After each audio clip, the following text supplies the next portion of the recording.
Hey there, so today we have another review. This is a beer from Stillwater. So really cool that Stillwater is just dropping a ton of beer down here. They're really far away now, but they were, I mean, if you guys know, old money people, 2014-ish or something, 2015, yeah, 2013 to 2015, 2016. Stillwater's huge. Not huge, but like, they're around a lot. Brian Strumke was based out of Brooklyn. He was actually supposed to, I believe, open a brewery in Brooklyn, but then he moved years ago, moved all the way to Grand Mound, Washington. So he's producing beer literally. I don't think he could move further unless he went to Hawaii or Alaska. Really cool, like Belgian style beers, a lot of innovative stuff. And this is Rosé Gold. I mean, and then like talk about like labels that like pop off on the shelf. I mean, like you see this, you want to like pull and find out what label it is, and like look, it's just lovely design. And in 2024, where we really need like brands that like no touching Audrey. Audrey's behind the camera. I'm trying to make sure she doesn't disrupt our video. Anyway, this is Rosé Gold. It's a wild ale with rose hips and hibiscus. And then, so yeah, the beer comes in a medium gold color, a little pinkish hue to it, nice big rocky head. On the nose, that's insane. That's crazy that the most analogous thing I think of, like just recently I had, was the Floodlands, Floodland Brewing.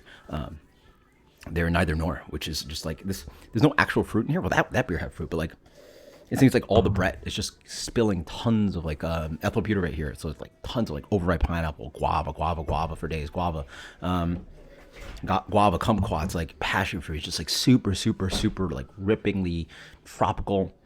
A little bit of that kind of plasticky funk in here, just that awesome nose. And again, no fruit, crazy. On the palate, the beer is bone dry, so. Yeah, I mean, I love this kind of Brett beer. It's so cool that this beer is 4.4%. So the same ABV as like, I mean, the compliment would be like Pilsner Quell, which is the same ABV, but it's right around there, ABV of Bud Light. And this is so complex. Like it's on the nose, like just like on the palate, it's dry, a little bit of crackery malt, tons of pineapple in there, guava for days, all that like really complex Brett character. Actually, I don't know about this stuff. Like, I don't know what the hibiscus and rose hips are offering to the palate. I'm actually very curious what, because it's so fruity.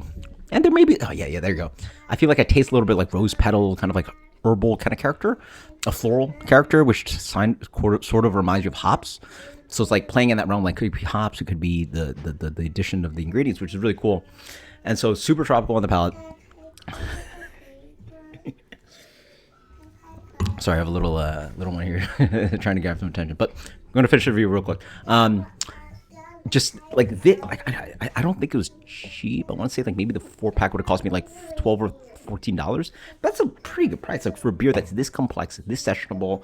I would crush this all day. If anything, I could honestly have it a little colder. Probably have like 50 degrees cold. This would be like wonderful carbonation, bone dry, wonderful aromatics, complex, rides the entire palate. I mean, like, what's the point of, like, I mean, I love me some kettle sours, but, like, this beer is a great example of, like, like, everybody's stuck on kettle sours, but, like, this stuff is lovely. Brett is delicious. It's a little bit funky, because the Brett does give it this kind of, like, drying tone that maybe, and drying tone, and also this kind of, like, it's almost like oxidation. It's got this, like, weird dryness to it, almost like papery dryness. Again, this is new beer. Like, this, yeah, let's check this out. I can't read that. Oh, is it? I don't know. Is it 23052? There's no way this was canned a year ago, right? Because this beer's like been like fresh. Like, we really just got Stillwater since I started reviewing for you like just months ago. So I don't know when this came from, but yeah, that Brett's a little funky. So like for beginner drinkers, but like I think you get past it, and what you find is a really bone dry beer, prickly carbonation. So think of something like sparkling wine, a little bit of fruitiness in there. So like this is perfect for like wine drinkers. Complex fruitiness, a little bit of floral action too, and has a little, you can't really tell this, yeah, a little bit of a pinkish hue, so like think of rosé or something. Yeah, that's just a wide range of beers. Beautiful, low ABV, Brett, funky, tropical, complex, love it. This beer is so good. Oh yeah, it's been a long day. Let's go. It tastes so good. Let's go with a solid 97. This is an insane beer. So good. Rosé Gold. Highly recommend it. I don't think I've had a miss from Stillwater. At least like the new beers I've had.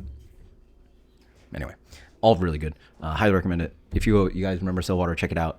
I try to review beers for you guys that like, view counts and you guys want to see and accessible, blah, blah.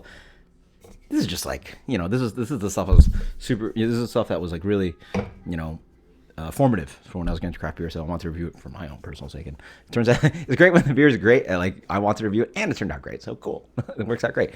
And yeah, one of the trends I would love to see more this year, more Brett beers, more super low ABV. I mean, this is literally Bud Light and just so complex, delicious. Until next time, cheers, 97. Later.